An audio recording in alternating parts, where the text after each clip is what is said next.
तूने बड़े बड़े क्रिमिनल्स का नाम तो सुना होगा, लेकिन उन क्रिमिनल्स का किंग कौन है तुझे काट डालेगा। क्या तुम लोगों को किसने भेजा है? किसने भेजा है? Come, let's play a game. अगर हमें उस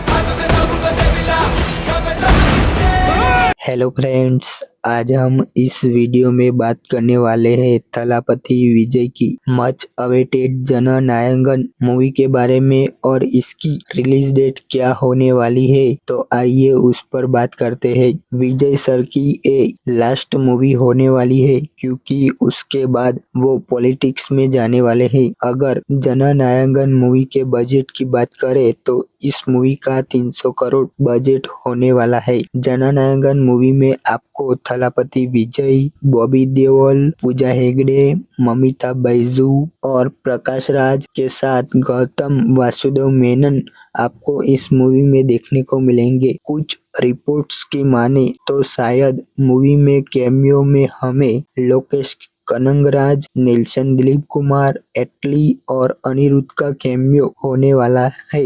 जननायकन मूवी को डायरेक्ट किया है एच विनोद ने, जिनकी आपने थिरन और वालीमाई मूवी देखी होगी। जननायकन मूवी में आपको एक्शन, थ्रिलर और पॉलिटिकल ड्रामा देखने को मिलेगा। मूवी की स्टोरी की बात करें तो आपको विजय और बॉबी की कहानी देखने को मिलेगी। बॉबी देओल एक शक्तिशाली भ्रष्टाचारी नेता होगा और उसके सामने विजय भ्रष्टाचार और व्यवस्था को सुधारने के लिए आगे आएंगे। इस मूवी में विजय एक जन नेता की भूमिका में देखने को मिलेंगे जो समाज में बदलाव और जनता को अपना हक दिलाने के लिए आगे आएंगे। जननायकन मूवी में विजय सर की बैक स्टोरी भी हमें देखने को मिलेगी, जिसमें वो एक पुलिस के रोल में देखने को मिलेंगे। जननायकन मूवी आपको 9 जनवरी को सिनेमाघरों में रिलीज करवाया जाएगा, जिसे देखने के लिए आपको 3 घंटे 8 मिनट का टाइम देना पड़ेगा, जिसे आप